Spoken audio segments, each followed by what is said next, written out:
السلام علیکم۔ آج کا درس سورہ آل عمران آیت نمبر 179 سے شروع ہے۔ پہلے آپ کے سامنے مروج روایتی ترجمہ پیش کروں گا اور پھر اس کی حقیقی فہم کو ہم سمجھیں گے۔ انہی وضاحتوں میں آپ کو آپ کے سوالات کے جوابات بھی ملتے رہیں گے۔ گزارش یہ ہے کہ درس کو مکمل سنیں اور سوالات آخر میں کریں، سوال کا سیشن بعد میں رکھا جاتا ہے۔ سورہ آل عمران آیت نمبر 179۔ اللہ ایسا نہیں ہے کہ ایمان والوں کو اس حال پر چھوڑ دے جس پر تم ہو، یہاں تک کہ ناپاک کو پاک سے جدا کر دے، اور اللہ ایسا نہیں ہے کہ تمہیں غیب کی خبر دے، لیکن اللہ اپنے رسولوں میں سے جس کو چاہے چن لیتا ہے۔ تو تم اللہ اور اس کے رسولوں پر ایمان لاؤ، اور اگر تم ایمان لاؤ اور پرہیزگاری کرو تو تمہارے لیے بڑا اجر ہے۔ ما کان اللہ، نہیں ہے اللہ، لیذر المؤمنین، چھوڑنے کے لیے ماننے والوں کو، علی ما انتم علیہ، اس پر جو تم ہو اس پر، حتیٰ یہاں تک کہ یمیز الخبیث من الطیب، ممیز کر دے، تمیز کر دے ناپسندیدہ پسندیدہ سے۔ وما کان اللہ، اور نہیں ہے اللہ، لیطلعکم، تمہیں اطلاع دینے کے لیے، علی الغیب، خاص پوشیدگی پر، ولکن اللہ، اور لیکن اللہ، یجتبی من رسلہ، اس سے منتخب ہو جاتے ہیں اس کے پیغامات دینے والوں کے ذریعے سے، من یشاء، جو یہ چاہے۔ فآمنوا باللہ ورسولہ، پس مانو اللہ کو یعنی اس کے پیغامات دینے والوں کے ذریعے۔ وَإِن تُؤْمِنُوا، اور اگر تم مان لو، وَتَتَّقُوا، اور پابند ہو جاؤ، فَلَكُمْ، پس تمہارے لیے اجر عظیم، انتہائی اجر ہے، انتہائی نتیجہ ہے۔ تو اس آیت میں دیکھیے اللہ واضح طور پر بتا رہا ہے کہ اللہ ماننے والوں کو چھوڑنے کے لیے نہیں ہے، اس پر جس پر تم موجود ہو، آپ ماننے کے دعوے دار ہو گئے اور اب بھی اگر آپ کسی فرقہ کو لے کر چل رہے ہیں، کسی مسلک کو لے کر چل رہے ہیں، تو اللہ آپ کو اس پر چھوڑنے کے لیے نہیں ہے۔ کب تک؟ یہاں تک کہ وہ ناپسندیدہ پسندیدہ سے اس کی تمیز کر دے، اس کی پہچان کروا دے کہ یہ ناپسندیدہ عمل ہے اور یہ پسندیدہ عمل ہے۔ اور اللہ تمہیں اطلاع دینے کے لیے بھی نہیں ہے غیب پر، اللہ نے غیب بتا رکھا ہے، تو وہ ہر ایک کو پکڑ کے اطلاع اللہ نہیں دے گا، اللہ تمہیں اطلاع دینے کے لیے نہیں ہے غیب پر، لیکن یہ منتخب ہو جاتے ہیں اس کے پیغامات دینے والوں کے ذریعے جو یہ چاہے۔ تو جو پیغام کو سمجھنا چاہتا ہے، جو اللہ کی کتاب کو سمجھ جاتا ہے، کتاب سمجھانے والوں کے ذریعے یا خود سے، تو وہ اس طرف منتخب ہو جاتا ہے اللہ سے کہ وہ غیب کی خبر تک بھی پہنچ جائے، ورنہ اللہ آ کے اطلاع نہیں دے گا کہ یہ غیب ہے۔ اللہ نے تمام غیب اس میں بتا دیا ہے قرآن میں، اسی لیے پھر آگے اللہ کہہ رہے کہ پس مانو اللہ کو اس کے پیغامات دینے والوں کے ذریعے۔ یہ رسول ہی جمع کا صیغہ ہے، جبکہ باللہ جو ہے یہ واحد، کیونکہ اللہ تو ایک ہی، اس لیے مانو اللہ کو۔ اب اس کے پیغامات دینے والوں کے ذریعے، اگر پیغام ایک صرف رسالے کی بات ہوتی تو رسول ہی ہوتا، رسول ہی جمع کا صیغہ نہیں آتا۔ رسول جمع کا مطلب یہ کہ پیغامات دینے والے نہ جانے کتنے آئیں گے، پہلے آتے رہے ہیں، آج بھی آ رہے ہیں اور قیامت تک آتے رہیں گے جو اللہ کے پیغام کو پہنچاتے رہیں گے۔ تو پھر آگے اللہ یہ کہہ رہے کہ اگر تم مان لو اور پابند ہو جاؤ، اللہ سے بچنے والے بن جاؤ، بس تمہارے لیے انتہائی اجر ہے۔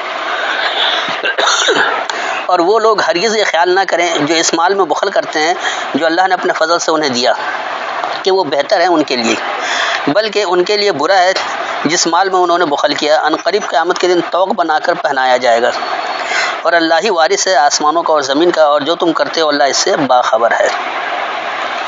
اب دیکھیے یہاں کیا بات ہو رہی ہے۔ وَلَا يَحْسَبَنَّ الَّذِينَ، اور نہیں یہ حساب لگائیں وہ لوگ، یبخلون، وہ جو بخل کرتے ہیں، بما آتاہم اللہ، اس کا جو انہیں اللہ نے دیا ہے، من فضل ہی، اپنے فضل سے، ہوا خیر لہم، وہی بہتر ہے ان کے لیے، بل ہوا شر لہم، ہاں وہی نقصان ہے ان کے لیے، شر ہے ان کے لیے، سیطوقون،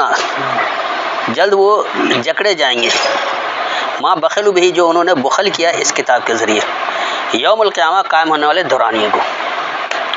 وَلِلَّهِ میراث السماوات والارض، اور اللہ ہی کے لیے میراث ہے بلندی اور پستی کی،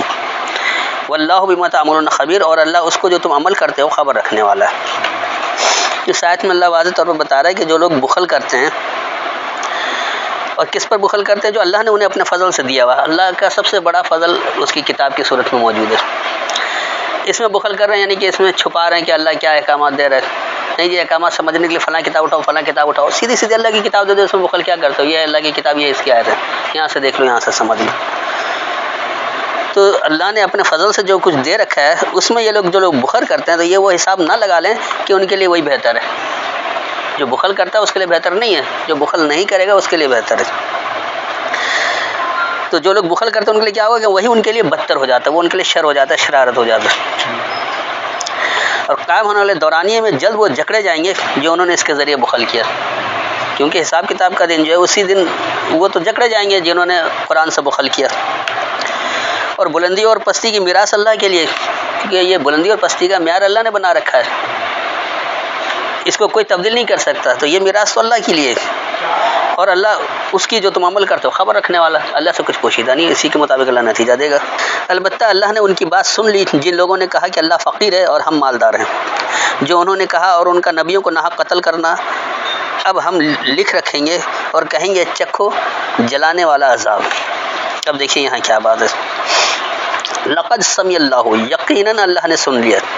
قول الذین، ان لوگوں کی بات، قالوا جنہوں نے یہ کہا، ان اللہ فقیر، بے شک اللہ تنگ دست ہے، ونحن اغنیاء، اور ہم بے پرواہ ہیں، سنکتب، تو جلد ہم پابند کر لیں گے، ما قالوا، جو انہوں نے کہا، وقتلہم الانبیاء بغیر حق، اور وہ جھگڑے خبر دینے والوں سے سچائی کے بغیر، حق کے بغیر، اور حق اصل میں قرآن ہے تو اس کے علاوہ سچائی کے علاوہ. ونقول، اور ہم کہیں گے، ذوقوا عذاب الحریق، چکھو حرارت والی سزا. تو جب آپ قرآن کا انکار کرتے ہیں اور اس کے مطابق عمل نہیں کرتے ہیں تو آپ جلنے والی عذاب کا مزہ چکھ رہے ہوتے ہیں، چاہے وہ کسی بھی آگ میں جل رہے ہوں، حسد کی آگ میں جل رہے ہوں، معاشی بدحالی کی آگ میں جل رہے ہوں، بدامنی کی آگ میں جل رہے ہوں.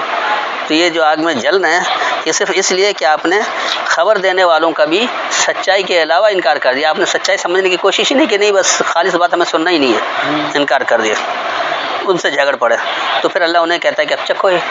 جلنے والی سزا. یہ اس کا بدلہ ہے جو تمہارے ہاتھوں نے آگے بھیجا، اور یہ کہ اللہ بندوں پر ظلم کرنے والا نہیں ہے. ذالک، وہی، بما قدمت ایدیکم، اس کا جو اقدامات ہیں تمہارے سامنے، وان اللہ، اور یہ کہ اللہ لیس بظلام للعبید، نہیں ہے ظلم کرنے کو تابع داروں کے لیے. تو جو تابع دار ہو جاتا ہے اللہ اس پر ظلم کرنے کو نہیں ہے، جو تابع دار نہیں ہے اللہ کی آیتوں کا انکار کر رہا ہے تو وہی ظالم ہے، تو ظالم کو اس کے ظلم کی سزا ملتی ہے. تو یہاں اللہ بتا دے رہا ہے کہ ایسا کس لیے ہوتا ہے، یہ نہیں کہ اللہ کسی کو زبردستی ہدایت دے دیتا ہے کہ یہ لے لو اور کسی کو نہیں دیتا، ایسا نہیں ہے. یہ سب کچھ آپ کے اپنے سامنے کے اقدامات ہیں، جو آپ قدم اٹھا رہے ہیں، جو عملی اقدام اٹھا رہے ہیں اسی کا نتیجہ ملتا ہے. اور اللہ جو وہ اپنے تابع داروں کے لیے ظلم کرنے کو نہیں ہے. جن لوگوں نے کہا کہ اللہ نے ہم سے عہد کر رکھا ہے کہ ہم کسی رسول پر ایمان نہ لائیں یہاں تک کہ وہ ہمارے پاس قربانی لائے جسے آگ کھائے. آپ کہہ دیں البتہ تمہارے پاس مجھ سے پہلے بہت رسول آئے نشانیوں کے ساتھ، اور اس کے ساتھ بھی جو تم کہتے ہو، پھر کیوں تم نے انہیں قتل کیا اگر تم سچے ہو. اب اس دیکھیے اس ترجمے سے ایسا لگ رہا ہے کہ جیسے انہوں نے رسولوں کو قتل بھی کیا ہے، جبکہ تاریخی طور پر بھی کسی رسول کا قتل کی تصدیق نہیں ہوتی، کیونکہ اللہ کا پیغام دینے والا اگر پورا پیغام ہی نہ پہنچا پائے تو مقصد ہی اس کا ختم ہو جاتا ہے. تو یہاں بات سمجھ لیں کہ اصل میں بات کیا ہو رہی ہے. الذین، وہ لوگ، قالوا، جنہوں نے یہ کہا، ان اللہ، بے شک اللہ، عہد الینا، ذمہ داری دی ہے ہماری طرف، اللہ نؤمن، یہ کہ ہم نہیں مانیں، لرسول، ان کسی پیغام دینے والے کے لیے، حتی، یہاں تک کہ یاتینا بقربان، وہ دے ہمیں اس قریب آنے کو، اس قرب کو، تاکلہ النار، جو اسے حاصل کر کے جلنا برت لے. قل قد جاءکم رسول من قبلی، تو کہو یقینی تمہارے پاس آئے پیغامات دینے والے مجھ سے پہلے سے، بالبینات، وضاحت کو بیان کیے ہوئے کو، وبالذی، اور اس کا جو قل تم کہتے ہو، فلما قتلتم، پس کیوں تم ان سے جھگڑتے ہو، ان کنتم صادقین، اگر تم سچے ہو. تو یہ جو تم کہہ رہے ہو کہ جب تک ہمیں اللہ نے یہ ذمہ داری دے رکھی ہے کہ ہم اس وقت تک کسی رسول کو نہیں مانیں گے جب تک وہ ہمیں ایسی چیز نہ دے دے کہ یہ جو خاص جلنا ہے اس کو حاصل کر کے برت لے، ہمیں اللہ کا قرب حاصل ہو جائے. تو یہ تو قربانی کر دیتے ہیں فوراً. اب قربانی کے لیے جانور کو کسی کو بھی ذبح کر دیتے ہیں، اللہ کو جانور کی قربانی کی کیا ضرورت ہے؟ اپنی قربانی دے دو تو بات سمجھ میں آئے کہ ہم غلط ایسا نہیں کرتے. تو یہ اللہ انہیں بتا رہے کہ دیکھو تمہارے پاس تو پیغامات دینے والے مجھ سے پہلے بھی آئے ہوئے، آج اگر میں پیغام دے رہا ہوں دنیا بھر میں نہ جانے کتنے لوگ اللہ کے پیغامات کو پہنچا رہے ہیں جو خالص قرآن سے پہنچا رہے ہیں، تو اس سے پہلے بھی لوگ دیتے رہے،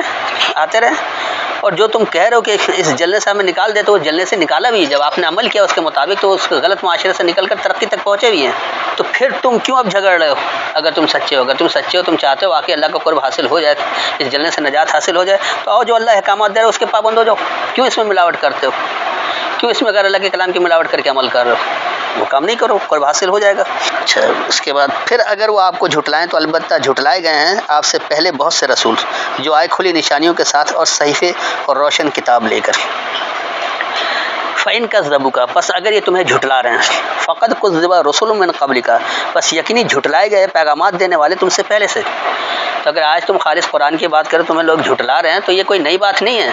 جب بھی خالص اللہ کا پیغام کسی نے پہنچایا تو قوم نے اسے جھٹلایا ہی ہے۔ حالانکہ کیا ہوتا ہے کہ جاؤ بالبینات، وہ آئے تمہارے پاس وضاحت کو بیان کیے ہوئے کو، بیان وضاحت اللہ کی کتاب سے ہی دیتے رہے۔ وہ زبر یعنی لکھی ہوئی کتاب سے، والکتاب المنیر یعنی وہ کتاب جو روشنی دینے والی ہے، کتاب بھی ایسی جو روشنی دینے والی ہے، ایسی نہیں کہ بس ایسی کتاب ہے کہ ایسی چھوڑ دیا جائے۔ آپ اس پر عمل کریں پھر آپ دیکھیں آپ کو وہ نتیجہ ملتا ہے یا نہیں ملتا، تو بہترین نتائج دینے والی کتاب ہے۔ تو یاد رکھیں جب بھی خالص اللہ کا پیغام پہنچایا جاتا ہے بغیر کسی ملاوٹ کے تو انہیں جھٹلایا جاتا ہے۔ یہ آج نہیں، پہلے بھی ایسے ہی کیا گیا تھا، آج بھی ہو رہا ہے اور قیامت تک ایسا ہوتا رہے گا۔ جہاں خالص بات کی جائے گی تو لوگ جھٹلاتے رہیں گے، حالانکہ آپ وضاحت کو دے رہے ہیں، لکھی ہوئی کتاب کی بات کر رہے ہیں اور اس روشن کتاب سے بات کر رہے ہیں جس پر کسی کا اختلاف نہیں، اس کے باوجود یہ حال ہوتا ہے۔ ہر جان کو موت کا ذائقہ چکھنا ہے اور قیامت کے دن تمہارے اجر پورے پورے ملیں گے۔ پھر جو کوئی دوزخ سے دور کیا گیا اور جنت میں داخل کیا گیا بس وہ مراد کو پہنچا، اور دنیا کی زندگی کچھ نہیں ایک دھوکے کے سودے کے سوا۔ اب دیکھیں یہاں کیا بات ہو رہی ہے، کلو نفس ذائقۃ الموت، ہر ایک نفسیات کو موت چکھتی ہے۔ جو موت ہے وہ ہر نفسیات کو چکھ لیتی ہے، ہر سوچ کو موت ہے، مردنی ہے۔ یہ نہیں کہ نفس مر جاتی ہے، سوچ نہیں مرتی ہے، سوچ تو رہتی ہے، لیکن موت جو ہے ہر سوچ کو چکھ لیتی ہے، کیونکہ خالص اللہ نے جو دے رکھا ہے سوچ اس کو موت نہیں ہے، وہ ہمیشہ پائیداری والا ہے۔ انسانی سوچ جو بھی آتی ہے، جو بھی اس کی نفسیات ہوتی ہے، اس کو بہرحال مردنی ہے، کہیں بھی وہ 100% کامیاب نہیں ہوتا ہے، چند دنوں کے لیے، چند لمحے کے لیے، چند عرصے کے لیے، بالآخر اس کی ناکامی ہے۔ لیکن جو اللہ کی سوچ کو اپنا لے گا، جو اللہ نے ہدایت کی صورت میں دے رکھا ہے کتاب میں، اس کتاب کے ذریعے سوچ کو اپنائے گا تو وہ پائیداری ہے، اس کو کبھی زوال نہیں جب تک عمل کرتے رہیں گے۔ عمل نہیں کریں گے تو زوال آ جائے گا۔ تو ہر نفسیات کو خاص موت چکھ لیتی ہے۔ وَإِنَّمَا تُوَفُّونَ أُجُورَكُمْ، اور بے شک جو تمہیں پورا پورا دیا جائے گا تمہارا نتیجہ یوم القیامہ قائم ہونے والے دورانی کو۔ اگر یہاں تم کسی طرح بچ بھی گئے، لوگوں کی نظر میں نہیں آئے، بھگت رہے، سب کچھ ہے، تو قیامت کے دن تو تمہیں مکمل نتیجہ دیا جائے گا۔ فمن زحزح عن النار، بس جو ہٹایا گیا خاص جلنے کے بارے میں، وَأُدْخِلَ الْجَنَّةَ یعنی داخل ہوا خوشحالی کو، فقد فاز، پس یقینی کامیاب ہوا۔ آج دنیا بھر میں اللہ کے احکامات کی نافرمانی ہو رہی ہے، اس لیے ساری دنیا جل رہی ہے۔ خاص طور پر جو مومن ہونے کے دعوے دار ہیں، قرآن کے ماننے کے دعوے دار ہیں، وہ سب سے زیادہ ذلیل و خوار ہے۔ اس کی وجہ یہ ہے کہ انہوں نے اللہ کے کلام میں ملاوٹ کر رکھا ہے، بغیر ملاوٹ کا نہیں کر رہے۔ تو اس خاص جلنے کے بارے میں وہ دور ہو سکتے ہیں اور خوشحالی میں داخل ہو سکتے ہیں کب؟ جو اللہ کے فرما بردار ہو جائیں گے۔ تو اصل کامیابی وہی ہے، یقینی وہی کامیابی ہے۔ وہ الحیات الدنیا، اور جو دنیا کی زندگی ہے، الا متاع الغرور، صرف دھوکے کا نظریہ ہے۔ اب دنیا میں سمجھ رہے کہ ہمیں یہیں سب کچھ مل جاتا ہے، یہیں سب کچھ ہو جاتا ہے، جم کر سب کچھ ہوتا چلا جا رہا، تو اس میں تو اونچ نیچ کا فرق کبھی ختم ہی نہیں ہوا ہے۔ اس میں تمام انسان برابری کی سطح پر آیا ہی نہیں ہے، کیونکہ وہ نظام ہی قائم نہیں ہوا۔ تو یہ جو صرف دنیا کی زندگی کو مد نظر رکھ رہا ہے کہ ہم کامیاب ہو گئے، ہم نے سب کچھ سمیٹ لیا، ہمیں فائدہ حاصل ہو گیا تو ہم کامیاب ہیں، تو یہ صرف ایک دھوکے والا نظریہ ہے۔ جو نظریہ اللہ دے رہا ہے وہ پائیداری والا۔ تم اپنے مالوں اور اپنی جانوں میں ضرور آزمائے جاؤ گے، اور تم ضرور سنو گے ان لوگوں سے جنہیں تم سے پہلے کتاب دی گئی، اور مشرکوں سے بھی دکھ دینے والی باتیں بہت سی، اور اگر تم صبر کرو اور پرہیزگاری کرو تو بے شک یہ بڑے ہمت کے کاموں میں سے ہے۔ لَتُبْلَوُنَّ فِي أَمْوَالِكُمْ، ضرور تمہاری آزمائش ہوگی تمہارے مالوں میں، وَأَنفُسِكُمْ، اور تمہاری سوچوں میں۔ تو یہ جو مال اور سوچ میں جو آزمائش ہے یہ کیا ہے؟ آپ اگر بغیر سوچے سمجھے، اس پر مکمل غور و فکر کے بغیر کوئی سوچ آپ کے پاس ہے یا آپ نے اس پر عمل کرنا شروع کر دیا تو آپ نقصان اٹھا سکتے ہیں، ہو سکتا ہے فائدہ بھی اٹھا لیں، لیکن اس میں یہ پرکھ کر الگ کرنا ہوتا ہے۔ یہ اصل آزمائش ہو جاتی ہے، صحیح عمل ہوگا تو نتیجہ ملے گا، نہیں ہوگا تو نہیں ملے گا، لہٰذا کام کرنے سے پہلے ہی اس پر کیوں نہیں غور کر لیں؟ تو اللہ کے احکامات یہاں موجود ہیں، آپ اس پر اچھی طرح غور و فکر کر لیں، جب مطمئن ہو جائیں پھر مانیں، پھر عمل کریں، پھر دیکھیں آپ کو نتیجہ ملتا ہے یا نہیں ملتا۔ تو ضرور تمہاری آزمائش ہے تمہارے مالوں میں اور تمہاری سوچوں میں۔ وَلَتَسْمَعُنَّ اور ضرور تم سناتے ہو من الذین اوتوا الکتاب من قبلکم ان لوگوں سے جنہیں الکتاب دی گئی تم سے پہلے سے، تم سنتے بھی ان کی بات ہے جنہیں پہلے بھی کتاب دی گئی تھی، وَمِنَ الَّذِينَ أَشْرَكُوا اور ان لوگوں سے جنہوں نے ملاوٹ کیا، اذن کثیرن کثرت سے اذیت، جب آپ صرف لوگوں کی بات سن کر مان رہے ہوں گے کہ ایسا کچھ ہے، یا جن لوگوں نے ملاوٹ کر رکھا ان کی بات سن کر کہہ رہے کہ نہیں یہ اصل چیز یہ ہے، تو پھر آپ اذیت ہی حاصل کرتے ہیں کثرت سے، اس میں راحت سکون نہیں مل سکتا، اس میں لا خوف علیہم ولا هم يحزنون والی کیفیت نہیں آ سکتی، کیونکہ یا تو ملاوٹ ہے یا لوگوں کے سن کر مان رہے ہیں، اس کو دیکھا نہیں، پرکھا نہیں، سمجھا نہیں، اس لیے آگے اللہ کہہ رہے کہ وَإِن تَصْبِرُوا اور اگر تم ثابت قدم رہے، وَتَتَّقُوا اور پابند ہو گئے، فَإِنَّ ذَلِكَ مِنْ عَزْمِ الْأُمُورِ پس بے شک وہی معاملات کی پختگی میں سے، تو معاملات کی پختگی کیا ہے کہ پہلے تو آپ ثابت قدمی کے ساتھ ڈٹے رہیں گے اور جو اللہ کہہ رہا ہے اس کے پابند بھی ہو جائیں گے مکمل، تو معاملات کی پختگی جبھی ہوگی جب آپ پختگی کے ساتھ مان کر اس پر عمل کرتے رہیں گے، اگر نہیں سمجھیں گے، عمل نہیں کریں گے تو ایسا ماننا بیکار ہے، اس کا نتیجہ نہیں ملے گا۔ تو اس آیت میں واضح طور پر بتا دیا گیا کہ تم اپنے مال اور نفسیات میں ضرور پرکھ کر الگ ہونے کے لیے ہو، یہ ایک آزمائش ہے، اور تم ضرور جن لوگوں کو تم سے پہلے سال کتاب دی گئی ہے ان سے اور جنہوں نے شرک کیا یعنی ملاوٹ کیا ان لوگوں سے کثرت سے اذیت سنو گے۔ آج بھی آپ خالص قرآن کی بات کریں تو جو لوگ ملاوٹ کرتے ہیں جو باپ دادا کو لے کر چل رہے ہوتے ہیں کہ ایسا چلا آ رہا، وہ اذیت ہی دینے والے ہوتے ہیں، کبھی ساتھ نہیں دیں گے۔ اور اگر تم ثابت قدم رہے، ڈٹے رہے مضبوطی سے، اور تم اللہ کے احکامات کی ہی پابندی کرتے رہے، تو بے شک وہی معاملات کے عزم سے، معاملات کی پختگی میں سے، پختہ معاملات کریں گے تو نتیجہ ملے گا ورنہ نہیں ملے گا۔ اور یاد کرو جب اللہ نے اہل کتاب سے عہد لیا کہ تم اسے لوگوں کے لیے ضرور بیان کرنا اور اسے نہ چھپانا، انہوں نے اسے اپنی پیٹھ کے پیچھے پھینک دیا اور اس کے بدلے تھوڑی قیمت حاصل کی، تو کتنا برا ہے وہ جو خریدتے ہیں۔ اب دیکھیں یہاں کیا بات ہو رہی ہے، وَإِذْ أَخَذَ اللَّهُ مِيثَاقَ اور جب پکڑا اللہ سے معاہدہ، اللہ کسی سے کے معاہدہ نہیں پکڑ رہا، اللہ سے ہم معاہدہ پکڑتے، کتاب ہمارے پاس موجود ہے، ہم اللہ کو ماننے کے دعوے دار ہو گئے تو ہم کتاب کو مان کر اب اللہ سے معاہدہ کر رہے ہیں، اللہ اگر ہمیں نہیں پکڑ رہا، اللہ نے تو دے دی اپنی ہدایت کی کتاب، جو چاہے وہ پکڑ لے، تو یہ نہیں ہے کہ اللہ عہد کر رہا ہے لوگوں سے، اللہ نہیں کر رہا ہے۔ جب پکڑا اللہ سے معاہدہ ان لوگوں نے اوت الکتاب جنہیں الکتاب دی گئی ہے، کیونکہ الکتاب والے ہی تو اللہ سے معاہدہ پکڑتے ہیں، بات سمجھ میں آتی ہے، لَتُبَيِّنَنَّهُ لِلنَّاسِ ضرور تم اسے واضح کرو گے لوگوں کے لیے، یعنی خود بھی اس پر وضاحت سے عمل کرو گے اور لوگوں کے لیے واضح بھی کرو گے، ولا تکتمون اور تم اسے چھپاؤ گے نہیں، فنبذوہ پس انہوں نے پھینک دیا اسے وراء ظہورہم اپنے نمایاں ہونے کے پرے، یعنی اپنے غلبے کے پرے، واشتروا بھی اور حاصل کیا اس کی کتاب کے ذریعے ثمنا قلیلا فائدہ تھوڑا، فبئس ما یشترون پس برا ہے جو وہ حاصل کر رہے ہیں۔ آپ ہرگز نہ سمجھیں جو لوگ خوش ہوتے ہیں جو انہوں نے کیا اپنے کیے پر، اور چاہتے ہیں کہ اس پر ان کی تعریف کی جائے جو انہوں نے نہیں کیا، پس آپ انہیں رہا شدہ نہ سمجھیں عذاب سے، اور ان کے لیے دردناک عذاب ہے۔ لا تحسبن الذین تم ان لوگوں کا حساب نہیں لگاؤ، یفرحون وہ جو خوش ہوتے ہیں، بما اتوا اس کا جو انہیں دیا گیا، ویحبون اور وہ محبت کرتے ہیں، ان یحمدوا یہ کہ ان کی تعریف کی جائے، بما لم یفعلوا